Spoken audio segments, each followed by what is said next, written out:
ব্ৰুডিঙৰ পোৱালিক সঠিক তাপমাত্ৰা কিমান দিব লাগে মানে কিমান দিলে মানে আমাৰ পোৱালিবোৰ সাধাৰণতে বেমাৰ আজাৰ হৈ নমৰে।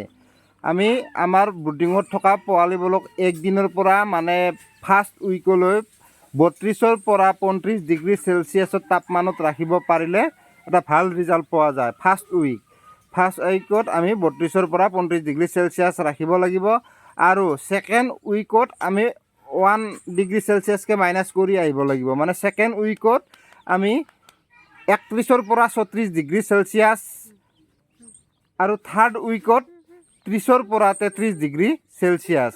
মানে থাৰ্ড উইকলৈকে আমি ব্ৰুডিঙত পোৱালিবোৰ ৰখাটো অত্যন্ত জৰুৰী, যাৰ ফলস্বৰূপে আমাৰ ব্ৰুডিঙত থকা পোৱালিখিনি সুস্থ আৰু সবল হৈ থাকে, কোনো ধৰণৰ বেমাৰ আজাৰ নোহোৱাকৈ থাকে আৰু মৰ্টেলিটিৰ যিটো পৰিমাণটো হ্ৰাস পায়।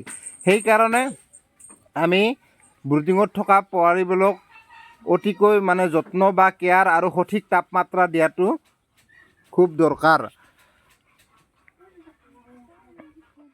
আমি যেতিয়া বাল্বৰ কানেকশ্যনবোৰ কৰোঁ তেতিয়া কি কৰিব, বাল্বৰ কানেকশ্যনৰ লগত এটা কণ্ট্ৰলাৰ ছেটিং কৰি লৈ ল'ব, যাৰ ফলস্বৰূপে সঠিক তাপমাত্ৰাটো দি থাকিব। তাৰ কাৰণে কোনো যাতে অসুবিধা নহয়, সঠিক তাপমাত্ৰাটো দিয়াৰ কাৰণে কণ্ট্ৰলাৰ এটা ছেটিং কৰি ল'লে এটা ভাল ৰিজাল্ট পাব। আৰু আমাৰ একদিনৰ পোৱালিখিনি প্ৰথম দিনা কি কৰিব লাগে, আমি যেতিয়া ব্ৰুডিঙত তাক এৰি দিওঁ, এৰি দিয়াৰ লগে লগে আমি তাক গুড় পানী বা ORS পানী খুৱাব লাগে। আৰু গুড় পানী বা ORS পানী খোৱাৰ 3-4 ঘণ্টামান পিছতে আমি দানা দিব লাগে। তাৰ আগতে কিন্তু দানা দিব নালাগে। 3-4 ঘণ্টা বা 6 ঘণ্টা মানে দানাটো দেৰিকৈ দিলেও কোনো ধৰণৰ অসুবিধা নহয়, কিন্তু আমি আনি কিনে ব্ৰুডিঙত দানা দিব নালাগে।